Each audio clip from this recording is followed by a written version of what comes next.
Hey everyone, what's going on? I hope everyone's doing well.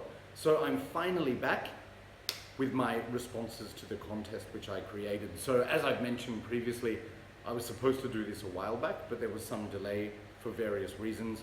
First of all, I was a little bit busy over the last few weeks, and secondly, there were also some late entries, which is fine. I'm very happy to take those on. But in addition to that, I did, as I mentioned before, you might know, I did make a video response already, but I didn't like a fucking thing about it. Or well, that's an exaggeration, but I wasn't happy with the way that it turned out for various reasons. But first and foremost, there were a lot of people who entered this competition and asked questions, so thanks very much. And what I realized was, because there's so many questions, it's impossible to fit them all into one video. Like, some people might think, oh yes you can, but some people's questions were very detailed, like involving 10-part answers. So you can imagine that that's going to go on for a long time. And when I made my initial video, it was just responding to people who made video responses.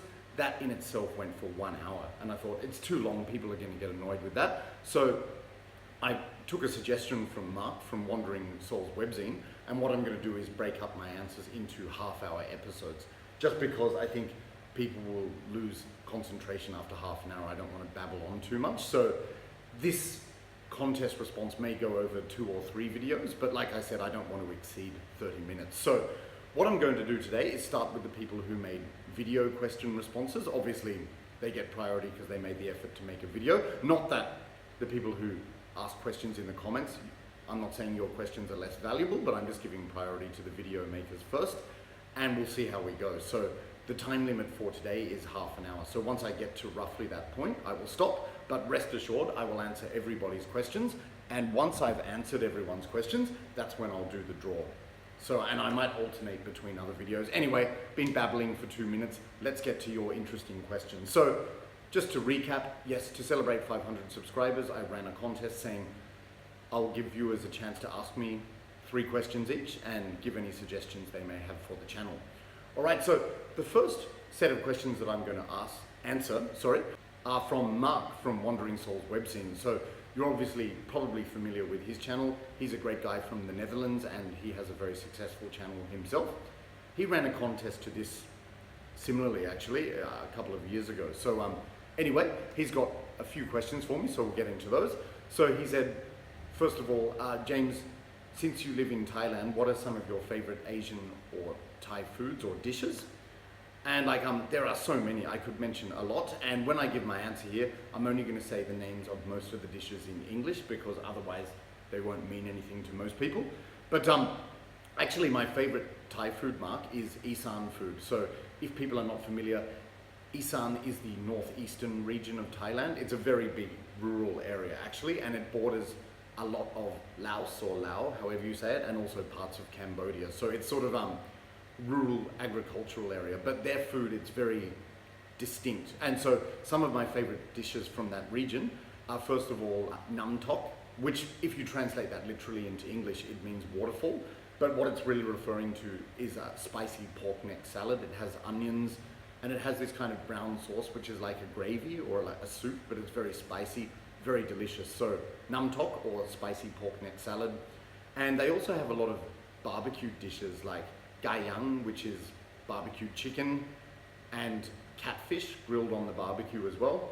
And one of the signature dishes from that area is also som tam, which is known in English as papaya salad. So you get different variations on that, but I like som tam Thai because it's sweet. So that's like a salad with shredded papaya, peanuts, tomatoes, and it has a very kind of sweet, sugary sauce, but it's very good. And all of these Isan foods, they go together well with sticky rice. So you eat that. So it's very sort of hearty, smoky country food, but it's delicious. And the good thing about it is, unlike a lot of Thai food, it's not deep fried in oil or anything like that. So I would say Isan food is my favorite. But some other signature dishes which I really like from Thailand would probably be, it might sound like a cliche, but tom yum goong, which is like an orange prawn soup. When I say orange, I mean the color, but it's made from coconut milk and lemongrass, and it has prawns and vegetables in it, prawns or shrimp, however you say it, because goong means shrimp. And yeah, that's a really good one. I never used to be into soups in Thailand, but I actually discovered those like a few years ago. The same with beef or pork noodle soup. You just get that from a local shop. It's really delicious. You can choose your thickness of noodles. I usually get the sen yai, which is like the ribbony thick noodles, but that's also delicious. And what else? A green curry. Yes, green curry, because I like spicy food a lot. But honestly, there are so many dishes in Thailand and they're all fantastic. So food is a major highlight of the country. So thanks for your first question, Mark. Mark's second question was, because he knows that I do a lot of running, he said, I try to keep in shape by doing a lot of running. Yeah, so he said, do you have any specific goals with running, like a certain time or distance? And my simple answer to that is no, not really. I've just been doing running for many years now, like nearly 20 years actually, and the main reason I do it is just because I enjoy the exhilaration and the euphoria you get from running, and also it is a way to try to keep in shape. Yeah, I like eating and drinking a lot, so I find that running is just a good release, and it's a way to counteract the enjoyment of those things. So yeah, but I really do actually enjoy the process of running. But no, I don't really have a specific, like a goal in terms of time or distance. Okay, so that's my answer to the second question, Mark. And Mark's third question was, what are some bands that you still want to see live?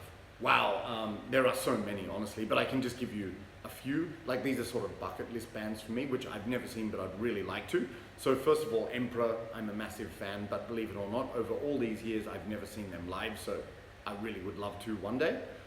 Secondly, Moonsorrow from Finland, you know, which is a kind of black folk Viking metal band, but very melodic, very Finnish in sound, but I think they're just an amazing, magical band. I've seen video clips of them performing in Helsinki and in Finland in general. It just looks absolutely amazing. So Moonsorrow is definitely another one. I'd also really like to see Varathron, the Greek black metal band. I was supposed to see them at Grass Pop in 2023, but they had to cancel because of some family emergency, sadly. So yeah, as people know, I'm a massive fan of Hellenic black metal, and Varathron is sort of one of the big hitters from that genre. But I just missed out on them, so I'd definitely like to see them. I'd also really like to see Medieval Demon, another Greek black metal band, just because, as you know, in the last couple of years I've really got into that band, and I think they've brought something fresh and unique to Greek black metal, and I really like their sound. So yeah, I'd love to see them one day if that's possible. And another band I would like to see live, which I never have, this is a big band, is Autopsy. So if you're not familiar, Autopsy is one of my favorite death metal bands of all time, probably in the top 2 actually, but they never went to Australia in the past, you know, when I was living there, and they've never been to Asia, not apart from Japan maybe or something, but as one of my favorite bands, I would definitely like to see them. Yeah, so there are some examples: Emperor, Moonsorrow, Varathron, Medieval Demon, and Autopsy, but again, there are many more. Okay, so thanks Mark for those 3 questions. Regarding suggestions for the channel, he said, not really, just keep it going, but tell me something about record stores in Thailand. So I can only really speak for Bangkok, the capital city, because that's where they have most record shops. Like the coastal town that I live in now, there's no such thing as a music shop. It doesn't exist. But in Bangkok, you can find some good record shops for metal music. First and foremost, I would recommend 666 Records, which is run by my friend Apirak. That specializes mostly in death metal, but it also has some black metal and other forms of metal music, like even thrash metal, heavy metal, that kind of thing. And they've moved shop a few times, but just recently he moved the shop to his own house actually, which is an old traditional area of Bangkok. So I will leave links to all these stores in the description when I can, but 666 Records, definitely check that out if you're in Bangkok, and Apirak is a great guy. Okay, and there was another shop I used to go to called Metal Quest, but that actually closed down a few years ago as far as I know. Like that was again an extreme metal shop, but there are other ways to buy music. So like a 666 is a great example of that. And Mark also asked, where do you get your records? And could you make videos about it? That's a really good question. You know, Simon from Explosive Action in Australia, he makes those videos where he goes on a shopping trip in Sydney, and you know, it shows him flicking through the CDs and albums, and he's talking about the albums, and then he goes to get a beer or lunch. I really love those videos. They're really entertaining. And yes, I actually want to make something similar one day, so hopefully I will. But yeah, where I do buy the records, there's a shop, there's actually a mall in central Bangkok called Fortune Plaza, otherwise known as Fortune Town. So that's a big shopping mall where you can get all sorts of items like electronic goods, DVDs, movies, but also music. And they have a lot of retro record shops. So in Fortune Plaza, a lot of the records I've shown, that's where I've bought them. They mostly sell secondhand, and most people would say that the price for Western standards is quite high, but that's because they import them from Japan. But I've got a lot of like retro heavy metal albums from Fortune Plaza. They also they have, you know, my bargain bin buy videos. A lot came from Fortune Plaza, so you can find some random rock and metal there, in addition to some modern metal releases. Yeah, so I would say in Bangkok, definitely check out 666 Records and Fortune Plaza or Fortune Town, which is located in the area known as Praram 9 in Bangkok. Okay, so they're my answers to Wandering Souls webzine. Thanks, Mark. So up next we have questions from This Is Music. That's of course Kim from Denmark. Most of you are probably familiar with his channel too. He's a great guy, has a very dry, sarcastic sense of humor, which is hilarious, and more on that later. And he's into a really eclectic range of metal music. So I love watching his videos. Go and check out his channel. So Kim has given me some quite detailed questions, and that's fine because I enjoy answering those. So let's get into it. So his first question is, name or show 5 black metal albums you recommend for someone who is interested in or trying to get into black metal. Okay, so imagine someone knows nothing about black metal and I'm trying to recommend where they should start. Remember, so again, this is just my opinion. Yeah, so that's a good question. So what I've done, Kim, I haven't actually given just 5 albums. I've created 5 categories because I couldn't leave out certain albums. So there's less than 10, but more than 5. So it'll make sense, hopefully, as this unfolds. So 5 categories, broad categories of black metal that I would recommend for beginners. So I would say, first of all, you need to start with Bathory from Sweden, which was one of the sort of progenitors of black metal, especially the second wave of black metal. Of course, there were other godfathers of black metal like Venom, who coined the term, of course, as well as Merciful Fate. But in terms of what the second wave of black metal sounded like, the blueprint in terms of the sound really came from Bathory, I think, which was the major influence. So I think that is a good place to start for anyone who wants to discover the genre. So Bathory has so many albums and everybody has their favorites, of course, but these are my 2 personal favorites. So here, Under the Sign of the Black Mark, and here, Bloodfire Death. So this one's more raw and primitive, and this one is more epic, and this is when the band was branching out into Viking territory. But it is a really good insight into the blueprint sound for modern black metal, I think. So yeah, you can't go wrong with Bathory, great band, of course. Okay, and then my second category, this release stands alone, completely by itself, and that is, of course, Emperor in the Nightside Eclipse. Absolutely quintessential Scandinavian black metal from Norway, of course. And this was the blueprint for a lot of symphonic black metal bands, and it's where it all started. And I absolutely love this album. This was the album that firstly really drew me into black metal. It's just so atmospheric and grandiose and symphonic with the keyboards going all the time. And it mimics aspects of classical music like Karl Orff's Carmina Burana. So it just shows how grandiose black metal can get. And of course, there have been a lot of imitators of this sound, but there's only the original, and that is Emperor. So definitely start with this one, Emperor in the Nightside Eclipse. All right, and then coming up next, I'm going into another category now of guitar-oriented black metal. So Emperor is very symphonic, like they use a lot of keyboards, but then there are bands which go for the stripped back approach to black metal, where it's often very dirty and fuzzy sounding, but they rely just on guitars, bass and drums and the vocals, which is cool. I really like that style as well. So I have 2 suggestions for that. So in terms of this guitar-oriented black metal, I would say you could start with Dark Throne. Of course, like either of these albums, these are my 2 favorites by the band, so A Blaze in the Northern Sky and Under a Funeral Moon. This is showing black metal at its very sort of primitive and garagey, but it really still captures that fervor and the essence and the emotion of black metal. So I really like this. This might be a bit of a tough listen for some people at the beginning, in which case I would recommend A Blaze. That's more accessible than Under a Funeral Moon, but great albums. And then on the other side of guitar-oriented black metal, in addition to this garagey sound, you also have the really polished style of guitar-oriented black metal. So I chose Marduk for this one, and Heaven Shall Burn specifically, just because it was the first album to be recorded in Abyss Studios with Peter Tegtron of Hypocrisy.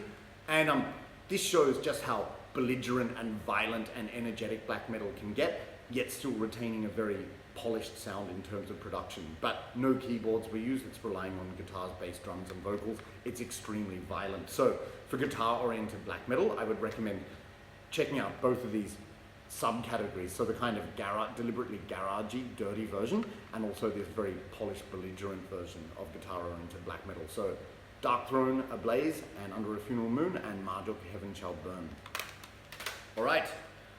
And then in terms of another category, I think you cannot overlook British black metal, especially the old school style, because that had its own sound as well. Some people said it was characterized by a vampiric theme. Not really, only for Cradle of Filth, but a band which was very similar in sound was Hecate Enthroned. So I would recommend checking these albums out. So the first Cradle of Filth album, The Principle of Evil Made Flesh, and that shows a black metal band taking influence from the Scandinavian scene, but also delving into vampiric and gothic and romantic themes, not overly, and a very sort of hammer horror style and approach. And then a band which is similar in sound, there's no denying, is Hecate Enthroned, also from Britain.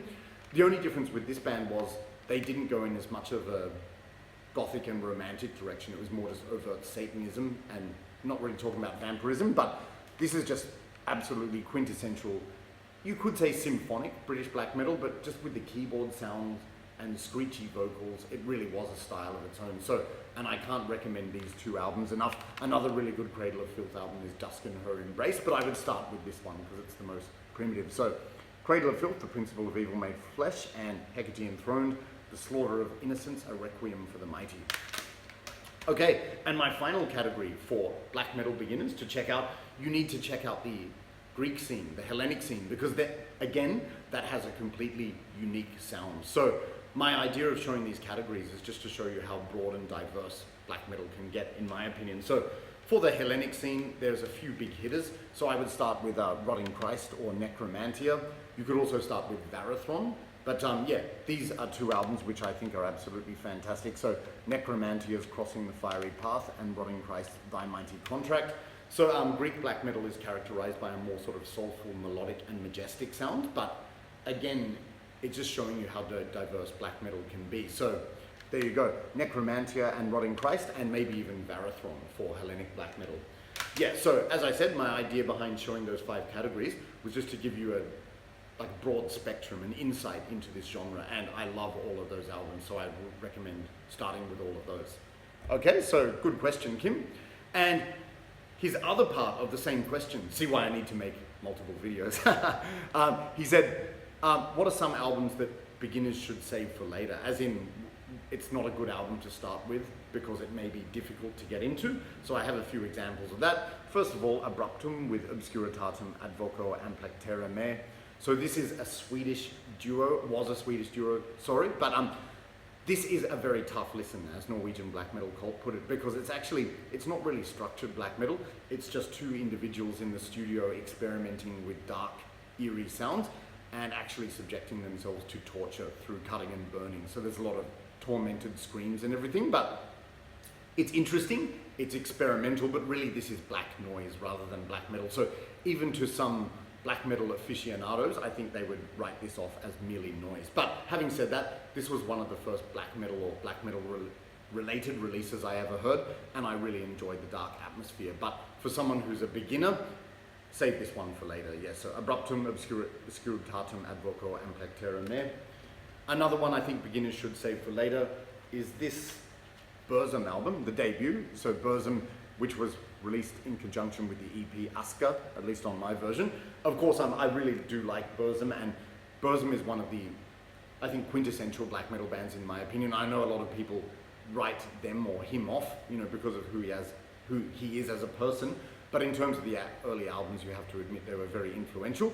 But this one, however, this one is very primitive and rough with really screechy vocals, and I think, as I said, I do like it, but I think for a beginner, they might again write this off as partly noise. So there are other other Burzum albums I would recommend starting with, but not this one. I would recommend, if you want to listen to Burzum for the first time, start with Philosophem or Hvisluset ta os, which are my 2 favorite Burzum albums. But this one, I would say save it for later if you're a beginner. Okay, and another one. This was a very easy choice. Mayhem with Auto Ad Chaos. So Mayhem, you know, they're a household name now. Basically, as a result of Euronymous, that's what triggered the entire Norwegian black metal scene. So a very important and influential band. However, this album, Auto Ad Chaos, which was released in 2008, I think, it's extremely avant-garde and experimental. So in my opinion, you don't really hear any songs in this. It's just like the band jamming in the studio, and yes, they come up with some interesting sounds and some eerie moments, but there aren't a lot of memorable songs in this. So if someone was to hear this for the first time, they might think it's a bit too experimental, but I still like it.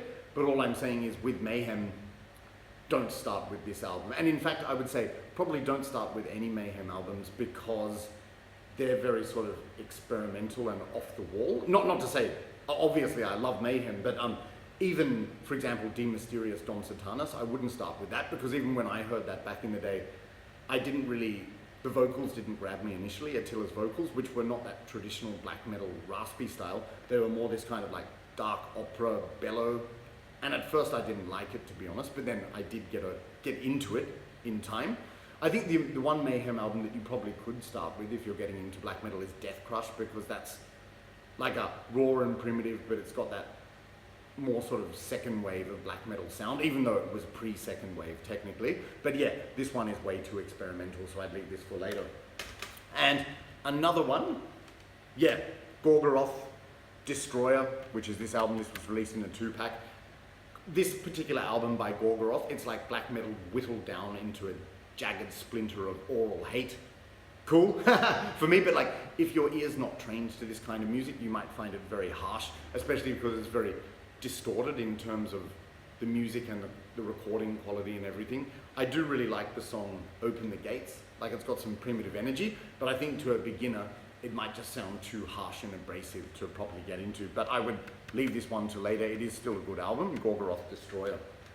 Another one of my favorite black metal albums, Immortal, Battles in the North.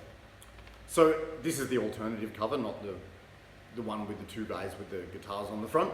But yeah, Immortal is one of my favorite bands, obviously, and but this album, if you're not familiar, it's a very chaotic album. I think Abbott did the drumming on it, and the drums are blasting non-stop and often drowning out the guitars, or you have to listen very carefully. So it almost sounds like the drumming spiraling out of control sometimes, and there's this like maze of mirrored riffs in there. It is a great album, but it's just not the one to start with. When I first heard Battles in the North, I'd already heard Pure Holocaust, but yeah, I didn't like this one initially. Whereas if you start with this one, Diabolical Full Moon Mysticism, I think that's a much better introduction. But Immortal are a fantastic band, but if you're new to black metal, you may not like Battles in the North if you listen to it straight away, because it might just sound too chaotic and crazy and impenetrable perhaps. But yes, definitely leave it till later. Okay, so there are my answers to your first question, Kim. So 5 black metal albums you recommend for someone who's a beginner, and 5 black metal albums that you would suggest leaving until later with more listening experience. Okay, and Kim's second question was, do you have any insight into the Thai rock and metal scenes? And are there any bands that you would recommend? Well, yes, I have some insight, like only in terms of the bands I've seen live. So often in Bangkok, they have a lot of local gigs where it's just all local bands, local festivals, which I really like because I think it's important to support the local scene. And then you also see some of those bigger bands opening up for international acts which come out. But yeah, I would say Thailand has a good metal scene in Bangkok anyway. Like, I don't know about the other cities, but I know the city in the far south, Hat Yai, which borders Malaysia, that also has quite a healthy scene. The Polish black metal band Bezat actually played in Hat Yai, which is just crazy in my opinion. Like, just you'd never expect that. But yeah, Bangkok has a really good scene. So some of the big bands that I know and that I would recommend from Thailand are, first of all, Surrender of Divinity, which is a very sort of belligerent black metal band, you know, all about corpse paint and spikes and everything. The way I discovered them was when I saw them supporting Finland's Archgoat, and I was absolutely blown away by Surrender of Divinity. It's very extreme black metal, bordering on war metal perhaps.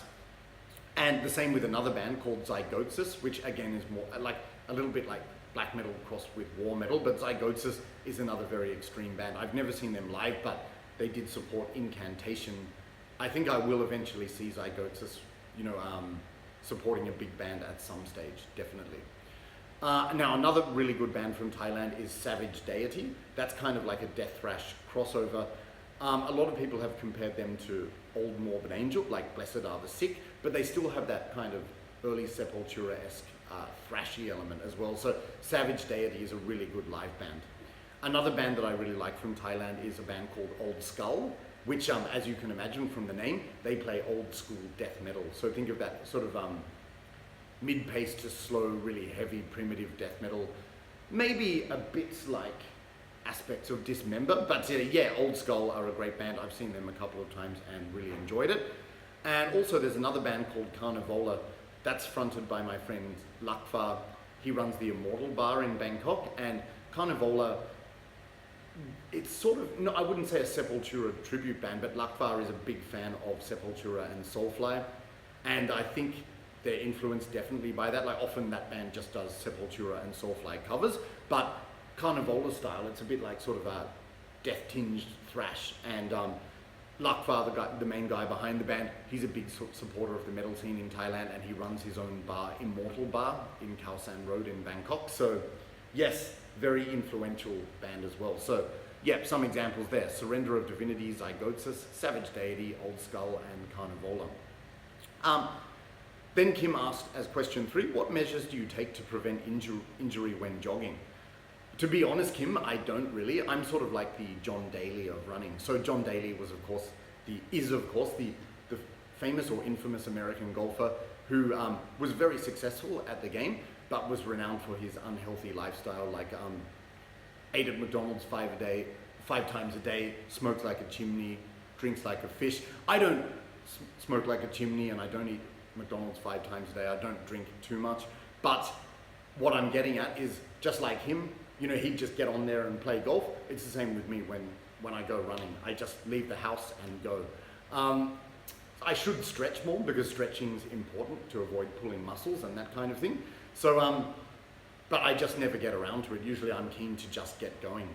But one thing I do before the actual run is I do a 5 or 10 minute warm-up, which is just leisurely walking for 5 to 10 minutes, and then I get onto the track outside, and that's when it's an intense run. And then at the end of the run, I'll do a cool down, which is the same thing, 5 or 10 minutes of leisurely walking. But yeah, I should stretch. I would recommend that to runners.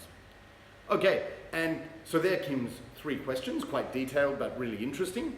And his suggestion for the channel, I don't know if you saw his video, it was hilarious. He said, you should change your channel completely and make a weather update channel. So he said that sarcastically, but if you watch that video, he made a collage photo of me holding a microphone in a suit, like standing in the snow, like I'm some seasoned weather reporter. It was hilarious. Of course, he was just joking when he made that comment, and he made that suggestion because my channel is called Stormwind. But in honesty, Kim, if I did make a weather channel, it would be very easy. For where I'm living, I could just say it's very hot, or it's very wet, or it's very hot and wet. But no, I think I'll stick to talking about music. But thanks for the suggestion anyway. Okay, and guys, believe it or not, I've only got through 2 people's sets of questions, but bear in mind that some of those questions were very detailed. So I don't want to bore you with elongated rambling. The next person's video entry contains some very detailed questions as well. They're from Christian, so I'm going to leave that for next time, just so you guys don't get bored with really long videos. So what I might do for the next video is go back to a music, like a collection video or an update, something like that, just to change it up. But rest assured, I will get around to answering everyone's questions. And I think, including this video, that will be done in about 3 videos. And then of course I will do the draw as well. So yeah, again, thanks for watching, and thank you Mark and Kim for your questions. So in the next one, I will continue to answer questions from people who made videos, and then I will get around to the rest of them. So yeah, like I said, I want to break these up because when I made the hour-long video, I also spoke really quickly, and I have been criticized for that by viewers in the past. More on that later. But yeah, so I'm just going to leave these in half-hour packages for now. So I hope you don't mind. So I will be back again soon, either with a collection video or the next chapter in this. Tell me what you think. What would you like to see next? But I will get around to answering your questions, and then I will of course do the draw. So again, thank you very much to everyone who's entered the contest, and thanks for your support and for watching. I hope you enjoyed the video, and I'll talk to you soon. Cheers.